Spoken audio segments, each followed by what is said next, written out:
আসসালামু আলাইকুম প্রিয় ফেসবুক বন্ধুরা, ইউটিউব যারা চালান, দেখেন আমার এটা হলো ছাগলের ঘর। আমি এইভাবে আসলে মাচা করে ঘর করছি। তো মাচা করে ঘর করলে একটা সুবিধা আছে, দেখেন ছাগলগুলো সুস্থ থাকে এবং ভালো থাকে। আমি আপনার এখান থেকে 4.5 ফিট উঁচা রাখছি, আর এখানে আছে আপনার 2 ফিট পর্যন্ত, 1.5 ফিট 2 ফিটের মতো আছে। তারপর ছাগল এখানে ঢোকার সাথে সাথে দেখা যাচ্ছে বাতাস লাগতেছে, খুব ভালো ঘুমাইতেছে আরামসে। মানে খাওয়া দাওয়ার একটা ভালো একটা ইমেজ আছে শরীরে। এই দেখেন আমি মাছা করে ঘর করছি, এই দেখেন ঘরের ভিতরে যাইতেছি আমি অবশ্য।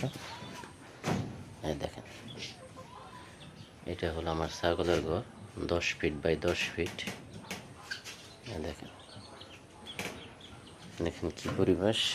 এই হলো আমার মাছার সিঁড়ি, দেখেন নিচটা অবশ্য আমি পাক্কি করি নাই, পাক্কি অবশ্য করে ফেলাবো ইনশাল্লাহ। দেখেন এই হলো আমার নিচে, আর এই হলো উপরে। এই হলো আমার ছাগলের ঘর। যাই হোক, যারা আসলে ছাগল পালন করতে চান, তারা আমি মনে করি যে একটু সচেতন হইলে আমার মনে হয় না যে ছাগল কোনো সব অসুস্থ হবে। সবার কাছে দোয়া কামনা। আসসালামু আলাইকুম।